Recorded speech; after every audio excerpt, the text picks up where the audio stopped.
10, versículo 46 até o 52, todos nós juntos vamos ler a palavra do Senhor.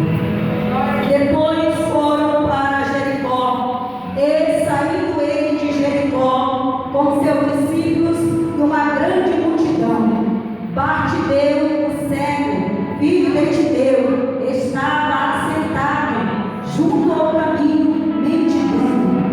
E, ouvindo que era Jesus de Nazaré, começou a clamar e a dizer: Jesus, filho de Davi, tem misericórdia de mim. E muitos o repreendiam para que se calasse, mas ele clamava cada vez mais: Filho de Davi, tem misericórdia de mim. E Jesus, parando, disse que o chamassem, e chamaram o cego, dizendo-lhe: tem bom ânimo, levanta-te, que ele te chama. E ele, lançando de si a sua capa, levantou-se e foi ter com Jesus. E Jesus, falando, disse-lhe: que queres que te faça? E o cego lhe disse: mestre, que eu tenha vista. E Jesus lhe disse: vai, a tua fé te salvou. E logo viu e seguiu a Jesus pelo caminho. Aleluia. Vamos repetir todos juntos. Amém? O último versículo. E Jesus, falando, disse: que queres que te faça? E o cego lhe disse: mestre, que eu tenha vista. E Jesus lhe disse: vai, a tua fé te salvou. E logo viu e seguiu a Jesus pelo caminho. Amém, amados? Podemos sentar aqui, eles voltam sua atenção para cá nesta noite, porque eu tenho certeza que Deus tem uma palavra para o meu e para o seu coração. Este texto que nós lemos é um texto muito conhecido da igreja. Todos nós conhecemos esta história, a história de Bartimeu, a história do cego de Jericó. Mas cada vez que nós estudamos, cada vez que nós lemos esse texto, nós tiramos lições preciosas para a nossa vida. Aleluia. E eu não tenho dúvida que nesta noite o Senhor tem uma palavra para o nosso coração, através deste texto sagrado. Porque nós sabemos que a palavra de Deus, querido, ela é uma fonte inesgotável. A palavra de Deus, ela não se renova a cada dia, mas ela é uma fonte inesgotável, porque ela é um livro espiritual. Aleluia.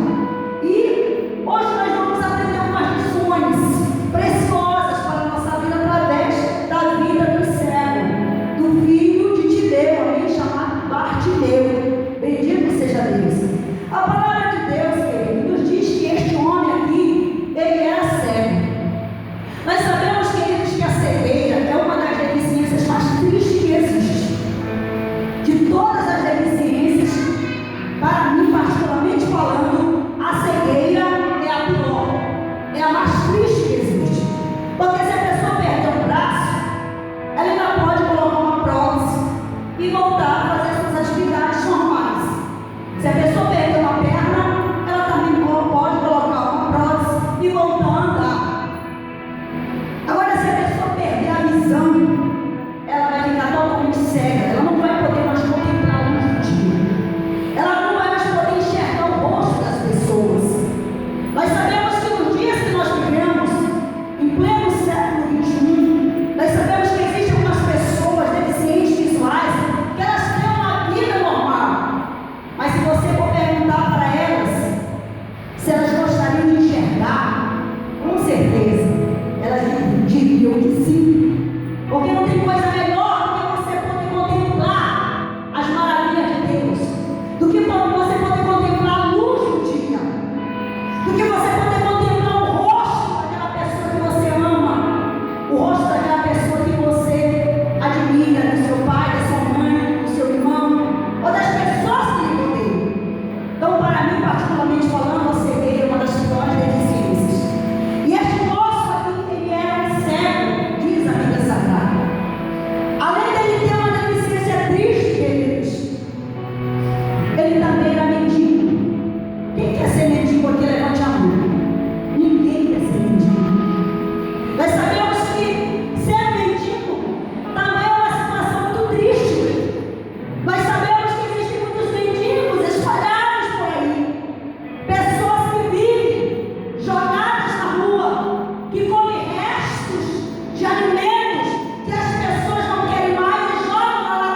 saíram da sua terra, foram para um lugar, não deu certo, não conseguiram sobreviver, não conseguiram emprego. Teve muitos casos, nós mesmos já assistimos casos como estes através da televisão, pessoas que saíram do Nordeste e foram para a grande São Paulo, que nós sabemos que São Paulo é uma cidade imensa, grande demais, e não conseguiram nada e foram mendigar para poder sobreviver. E nós sabemos que além de câncer deles, é algo muito triste. Quantas das vezes as pessoas passam por perto de um mendigo e olham, desprezam, muitos pegam a esmola e dizem que vou dar dinheiro para esse vagabundo. Isso aí é um bêbado, isso aí quer uma droga. Mas em muitos casos, às vezes, não é bem assim. Às vezes existem pessoas mesmo que elas não têm emprego e que através daquela esmola que elas recebem, elas compram um alimento para elas. Certo é que nas grandes cidades hoje, como Rio e São Paulo, existem os albergues, principalmente no período do frio. Tem os lugares onde abrigam alguns mendigos, algumas pessoas que dormem. Durante o dia eles pedem, eles moram na rua, e durante a noite eles vão para os albergues para poder dormir. E nós sabemos que os mendigos, queridos, eles sofrem muito. Eles estão sujeitos também a todo tipo de violência, todo tipo de atrocidade na rua. Já teve casos que nós vimos na televisão de pessoas que dormiam na rua, mendigos que foram assassinados cruelmente por pessoas ímpias, pessoas que não têm piedade de ninguém. Então, voltando para esse texto sagrado, Bartimeu, ele era cego. E pelo fato de ele ser cego, queridos, ele não podia trabalhar, ele não tinha uma vida em sociedade, a situação dele era uma situação difícil. E a única forma que ele conseguia sobreviver era pedindo esmola. E era dado pelo governo romano uma capa. Esse cego aqui, ele carregava uma capa. E esta capa era como se fosse uma autorização que o governo romano dava para ele mendigar livremente naquele lugar. E este homem, como não podia trabalhar pelo fato de ser cego, se fosse hoje, com certeza ele ia estudar, com certeza ele ia aprender a escrever, porque existe, né? O Braille, são aquelas letras feitas próprias para as pessoas que são deficientes visuais. Mas infelizmente naquela época era muito difícil ser cego. E a única forma que ele tinha era pedir esmola. Mas a palavra de Deus diz, queridos, aleluia, que Jesus passou em Jericó. Jesus foi até Jericó. Nós sabemos que Jesus ele veio. Sabe para que foi que ele veio? Ele veio para abrir a vista dos cegos. Ele veio para dar vista aos cegos, trazendo para o lado espiritual. Eu falei que a cegueira, para mim, é uma das piores deficiências. E existem muitos cegos por aí. Cegos que enxergam, mas não conseguem ver a luz do Evangelho. Que não conseguem ver a luz da salvação. Que não conseguem enxergar em Jesus Cristo, o Salvador, aleluia, o Redentor dos seus pecados. Existem muitos cegos. Nós éramos cegos, mas nós louvamos a Deus, porque o Senhor abriu a nossa visão espiritual e nos deu uma nova vista. Ele nos deu uma visão diferente. Hoje nós podemos contemplar a glória de Deus. Hoje nós podemos contemplar as maravilhas que o Senhor tem operado na nossa vida. Agradeça ao Senhor, porque Ele já abriu teus olhos. Eu não sei a luta, não sei a dificuldade que você passa. Eu sei das minhas limitações. Mas uma coisa eu sei: a minha visão tem que ser pelo telescópio espiritual. Eu tenho que ter a visão do céu. Eu tenho que crer, aleluia, que a minha fé é capaz de superar todo obstáculo, toda dificuldade, que através da minha fé em Jesus eu posso fazer proezas.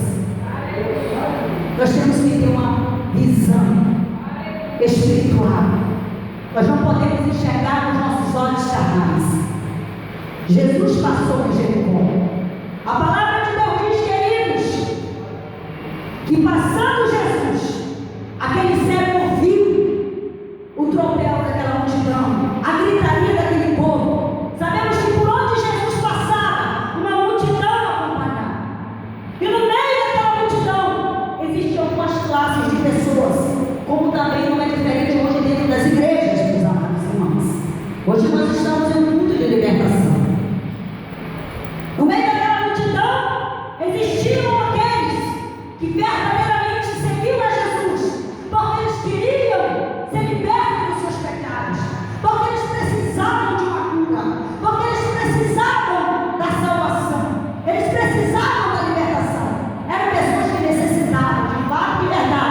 do Senhor.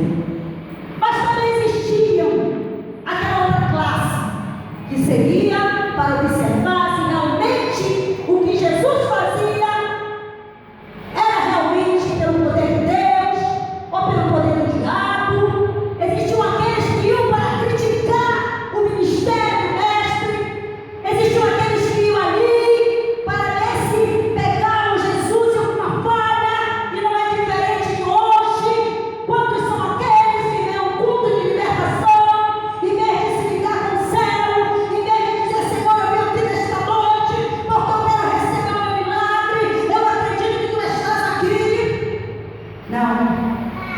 Existem aqueles que vêm para observar: será que vai acontecer alguma coisa diferente hoje? Ou será que vai ser a mesmice de sempre? Eu vou ver como é que o pregador vai se sair hoje. Eu vou ver se o pregador pula muito.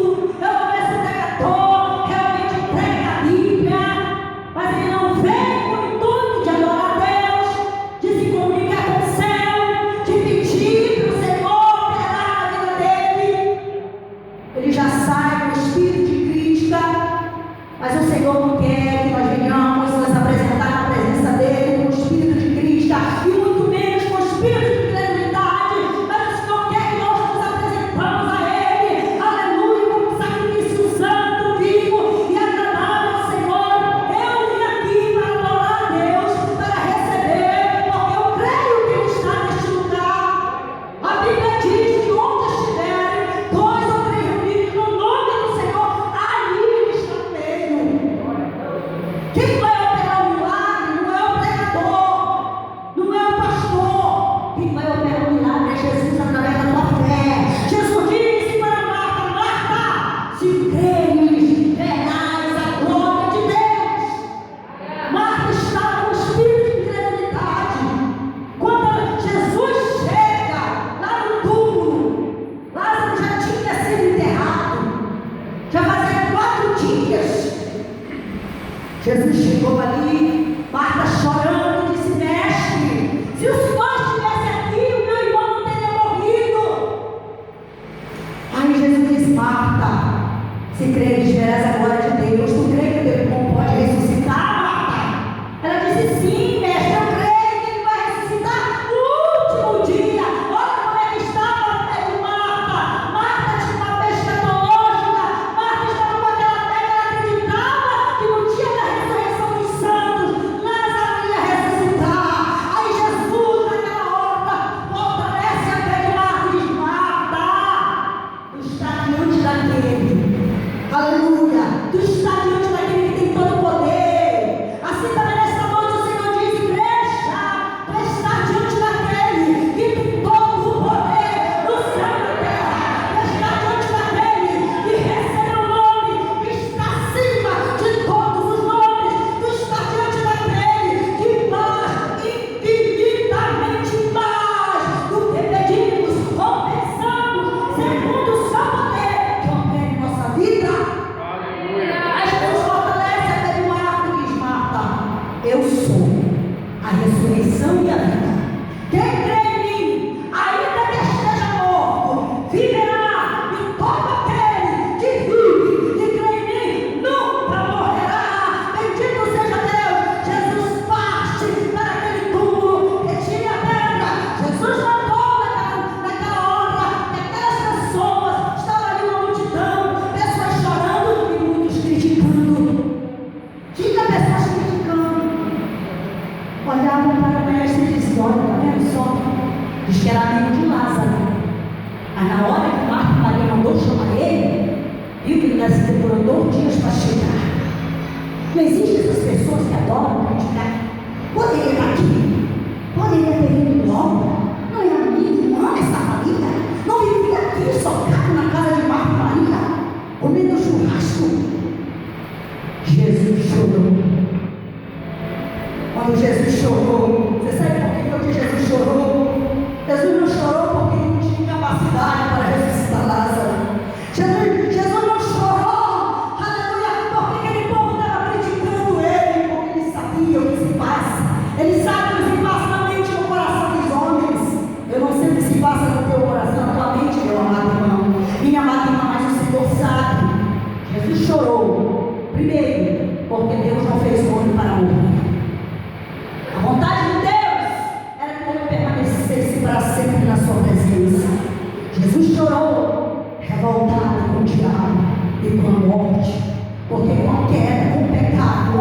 passou pelo golpe da morte, entrou pela morte.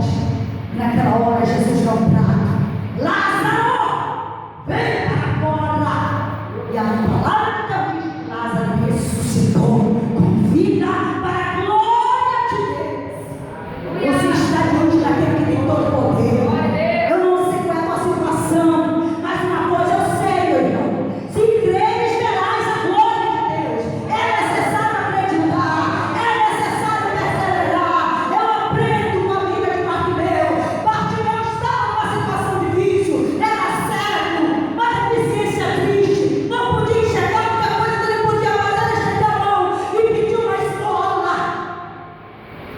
Que daí era mendigo, vivia na dependência daqueles que davam alguma coisa para comer, algum dinheiro para sobreviver. Era mendigo. Quantos são aqueles que infelizmente vivem mendicando? São mendigo espiritual. Deus não quer que tu seja um mendigo espiritual.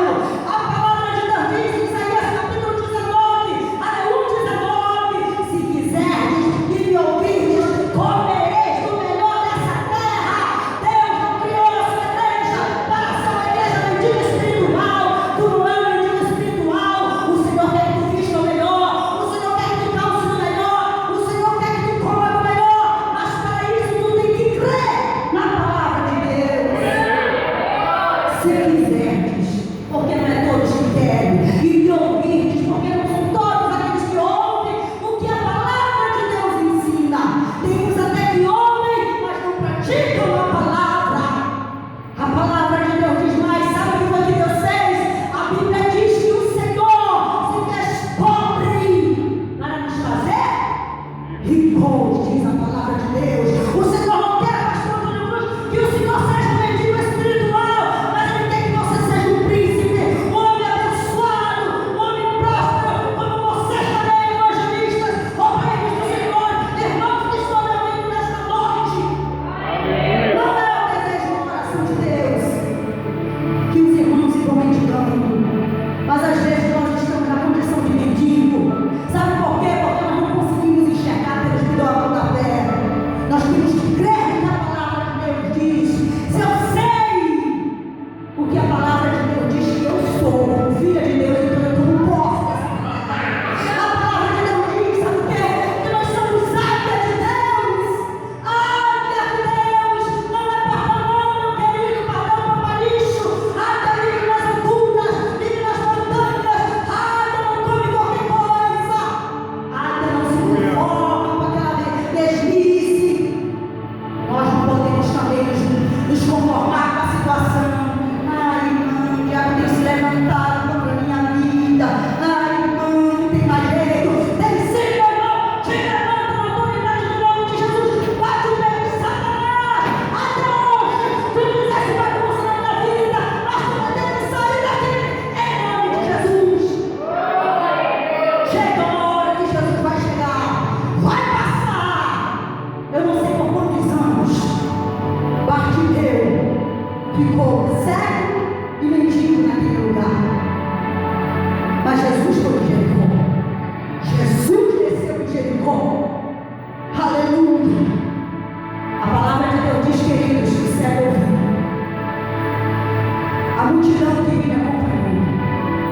E naquele momento, ele ouve o nome de Jesus. É muito importante, queridos, quando nós ouvimos o nome de Jesus. A palavra de Deus diz que o nome de Jesus, todo joelho se dobrará e toda língua confessará que Jesus Cristo é o Senhor. O nome de Jesus tem poder. O nome de Jesus deve é respeitado tanto no céu, como na terra e como no inferno. Ele é respeitado. A palavra de Deus diz que para isto se manifestou o Filho de Deus, para destruir as obras do diabo. Aleluia! E para isso ele veio. Ele veio para destruir, para desfazer com todas as mazelas. Sabemos, queridos, que nós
ouvi uma voz. Ele parou. Quando ele para, todo mundo para. A multidão parou porque o mestre parou. Vai chamar. Aí a mesma multidão disse: Ei, vai, levanta-te, o mestre te chama.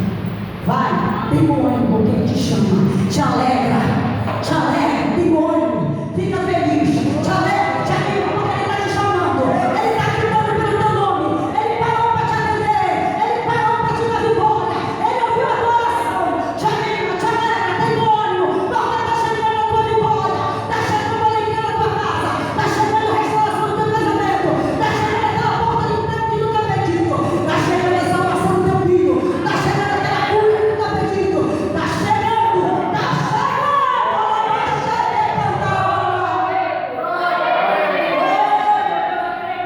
A minha vitória está chegando, está chegando, está chegando. Tem bom ânimo. O mestre te chama. A Bíblia diz que ele pega e lançou a capa. Tirou aquela capa envelhecida porque ele sabia que tinha cura para ele. Ele sabia, querido. E vai levantar. Glória a Deus.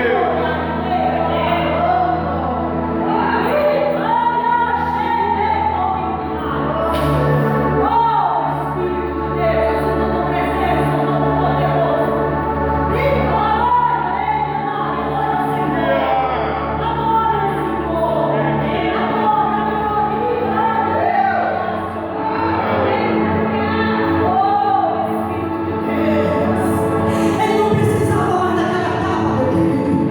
Ele não precisava mais daquela capa, sabe por quê, irmão? Porque quem chega na presença de Deus nunca mais é a mesma pessoa. Ele sabia que ele não ia voltar mais sedinho. Ele sabia que ele não ia voltar mais sério. Você já viu alguém chegar na presença de Deus, ter uma experiência com Jesus e continuar na mesmice? Você já viu? Você já viu? Alguém que teve uma experiência verdadeira com Jesus ser a mesma pessoa? Somente aqueles que nunca tiveram uma experiência com Ele que voltam para a mesmice. Porque aqueles que chegaram verdadeiramente na presença do Senhor nunca mais voltaram a mendigar, aleluia, no mundo. Nunca mais voltaram a ser escravos do diabo. Nunca mais voltaram a ser servos espirituais. Obrigado mesmo, Senhor. Porque um dia eu cheguei com uma mendiga espiritual, uma cega espiritual, e o Senhor tinha umas estampas nos meus olhos. Oh, aleluia, trocou as minhas vestes e me deu umas vestes novas, vestes de salvação. Obrigado, Deus. A Bíblia diz que ele jogou fora a capa empenhada, envelhecida, fedorenta. Quando ele chega na presença do Mestre, Jesus olhando para ele, Jesus viu que ele era cego. Jesus faz uma pergunta para ele: que queres que te faça? Esta pergunta também o Senhor nesta noite faz para você: que queres que te faça? Quantas das vezes nós estamos clamando ao Senhor, pedindo algo para Deus, mas às vezes, queridos, ainda não é aquilo que verdadeiramente o Senhor quer que nós peçamos para Ele. Tem tantas coisas que eu posso pedir ao Senhor. Eu poderia ser uma da riqueza, mas não tem coisa melhor quando nós pedimos algo que verdadeiramente vai agradar o coração de Deus. A Bíblia diz: buscar em primeiro lugar o reino de Deus e a sua justiça, e as demais coisas lhe serão acrescentadas. É importante quando a igreja clama, quando a igreja ora e faz o pedido do Senhor que verdadeiramente agrade o coração de Deus. Quantas das vezes nós estamos pedindo porta de emprego, o Senhor abre as portas e nós deixamos de ir lá na casa do Senhor. Às vezes até nos desviamos da presença de Deus. Não é que o Senhor não quer que nós venhamos ter o melhor. Não é que o Senhor não quer abrir uma porta de emprego para os jovens, para os homens e mulheres de Deus que estão aqui. O Senhor quer sim, irmão, te abençoar. Mas que tu entendas uma coisa: que tudo que tu tens provém do Senhor. Nunca deixe de reconhecer que é Deus que faz na tua vida. Não abandone Deus por qualquer migalha desse mundo, não. Não abandone Deus por qualquer coisinha. Aleluia. queres que eu te faça? Será que Jesus não sabia que aquele homem queria ver? Será que Jesus não sabia que aquele homem era cego? Todo cego quer ver? Jesus queria fortalecer o coração daqueles mendigos. Jesus queria fortalecer o coração de Bartimeu. Jesus queria saber verdadeiramente o que Bartimeu queria. Bartimeu sabe. Seja sábio. Bartimeu poderia muito bem pedir: mestre, eu quero que o Senhor me dê condição financeira para que eu saia dessa multidão. O Senhor sabe que eu sou cego, eu não posso enxergar, então eu quero que o Senhor me dê uma vida melhor. Não foi isso que ele pediu. A gente tem que saber pedir. A Bíblia diz: erraste por não saber pedir. Ele disse: mestre, eu quero ter vista, eu quero ver.